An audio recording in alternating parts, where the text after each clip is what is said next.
in it to feed the bloom. So your rhizome, which is, Ouch. this is your mother rhizome, okay? They get crowded and they kind of twirl under each other. Here's your second copy. Okay, and then here's your plants. Okay, what I do is, don't be gentle with your iris. They're tough, okay? Where are they? Okay, and what I do is I will cut off this area right here, making sure you have no rot in here. That's why I cut off the tips. So I make sure that my rhizome does not have rot. Then I'll take the roots and I'll cut this, and then I'll cut the iris in an inverted V.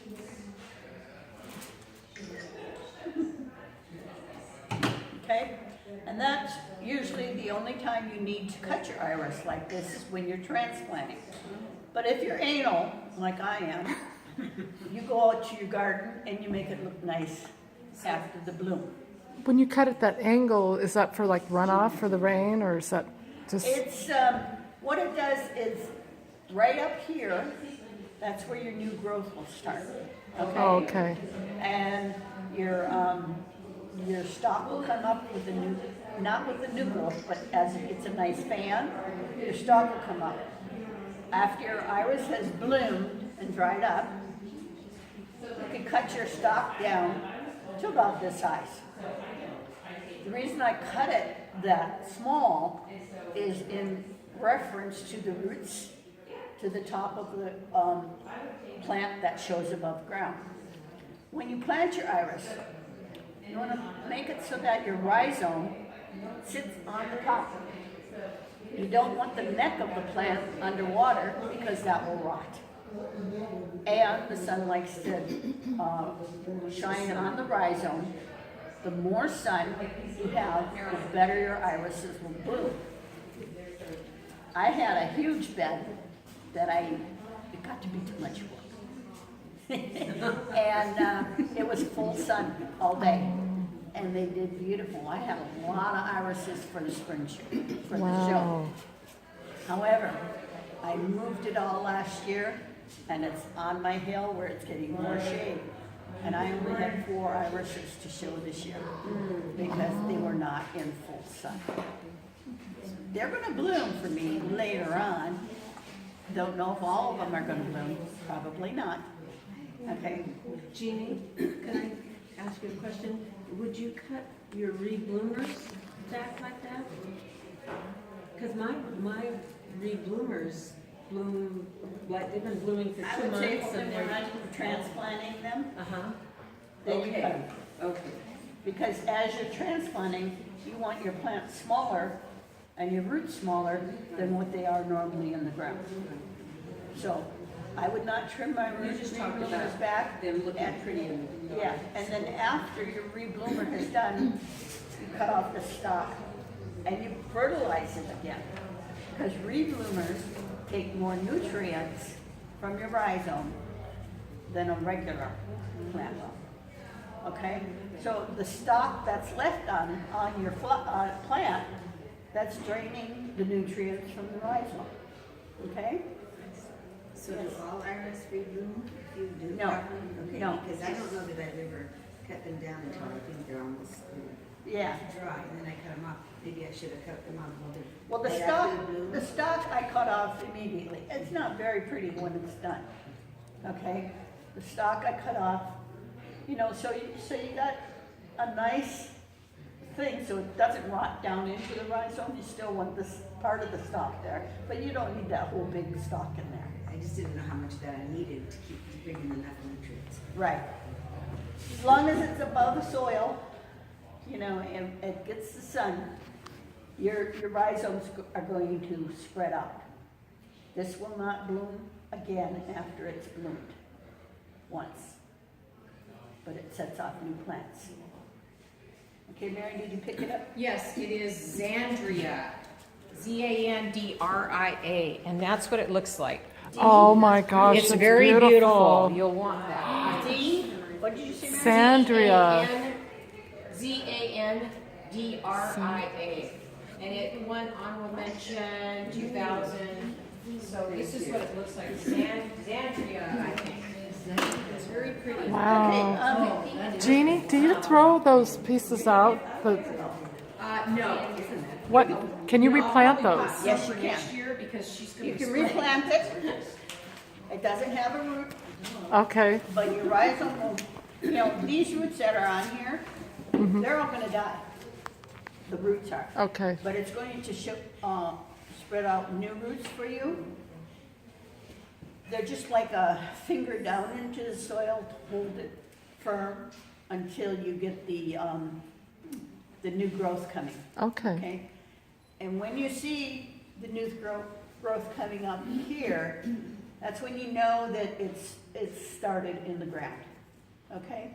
It'll Okay, almost thank you. shoot up like it's showing a finger, okay?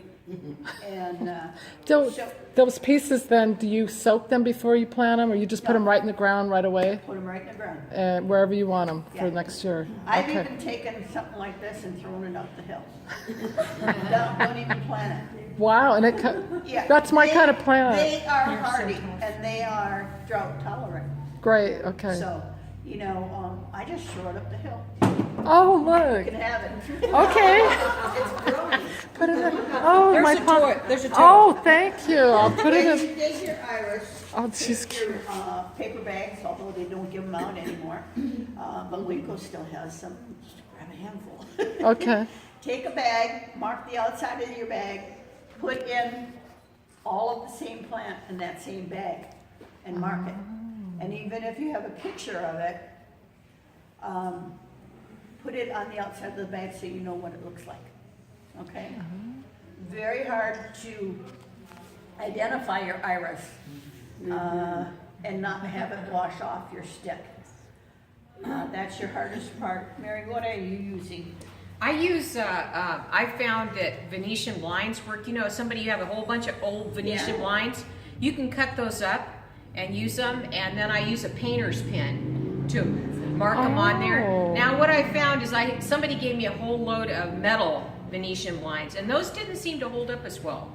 So the plastic ones seemed to because I went out to look at some, and I'm like, oh my gosh, the name's going off already. Yeah. And then I know some people print, print the things, print with a printer and do it that way too. So, but I mean, marking them, especially, our goal is to get you guys showing. Yeah. We want you to show with us, and so but you need to know what it is. Yeah, you need to know what it is. Another thing is when you do write on the blind, what he says too, is I also write on the lower half that goes underground, because even if the top That's a half good fades, idea. you pull it up and it's still there on the bottom half. And I do once you get really crazy with this, my husband does a schematic of my yard so that I know where because what if Wow. somebody knocks your thing out? You're not gonna know what it is, and I'm show all the time. So I have it on a spreadsheet also that I can look at it. It's a good Yeah, idea. Linda, you do too, don't you? Yeah, I have it on. Yeah, you got to. I just have row 1, left to right, front to back. Yeah, yeah, so, I have metal stakes, and I have one of those punchers that have the name raised, and I put that on the metal stake. So, Middle sticks. metal stake, I should have brought one of those. yeah. They're kind of like you can buy them. They're metal, and then you can do the labels on them. I Yeah. can't Oh. believe Ken Walker did some for some of my arrows, and those have been out there years, and they Right. still look like brand new. Yeah. Wow, Are they that's a good punched? idea. No, these are like printer off the printer. Uh, I'll have to ask him. yeah. So, Cindy, you Yes? want to plant? I would love one. I'd be honored. Thank you. And how do I pronounce this? DeAndre. That we can't help you with. It's, Oh, thank you. I should know how to pronounce it, but On this one, I can show you how the, if you don't pull the Xandria. Sandra, okay, thank stem you. off, or if you pull it off too short to the rhizome, that will rot on you, okay? And you can tell. That's rot, okay? Huh? That's rot. You could cut that rot off. See how far down that goes? Like I say, that's why I cut here, is to make sure that there is no rot on my rhizome. So I would not plant this one. Yeah. Throw that one away. I mean, you've got plenty, you know. Now here's your little one coming off of this rhizome. I get rid of this. Really. Does that have rot on it? Okay. And I'll cut this. And you can see that there's starting rot down here. Do you see that? This one I'd leave the rot on it. 'Cause it's Well, the going- thing is, you know, why that is, one thing you need to remember, and I know we all want to put them on the sprinkler systems, but these are really drought tolerant. Yeah. That's So nice. this one, I know where this clump is, because it hasn't been split in a while, because it's not really my side where I show, it's on a side where it's just in my landscape. Well, it's it's on a drip system, you know, a sprinkler system, so that's why it's getting too much water. So you don't want to put it where it gets water. I mean, that's really important. You just hand water, how often do you hand Well, water? Water them in the spring. Yeah. Like right now when they're starting new Uh-huh. and going to be budding, that's when you water them. for us. Yeah. Yeah. God just did that for Yeah, us. God did that for us. So this one's ready. Oh, and during the summer you don't water them at all? You just let them go, or do you keep them moist, or? I keep them moist. I keep them moist. I normally in the summer, what do you water? Just once a week? Yeah. Once a Okay. week. I usually water them once Yeah. a week. And this is what I do, and I don't know if it's, Just and I keep grow a it lot of creamy. iris, but I just do, I hold a hose on it, 1001 to 20, and then I take it off. And that's what but I mean, these are for my show iris, so they're, Yeah. you know, I'm getting them. I want them to be big blooms. Oh, Okay. Now me, I don't water for about a half hour once a week. See, yeah. See, I just, so they're really drought tolerant. They're really good for hot areas. See? that looks See your good. rot? Yeah. It's getting too much water. So this one I'll probably cut a little bit more off because that looks pretty damaging. Like you're peeling a potato.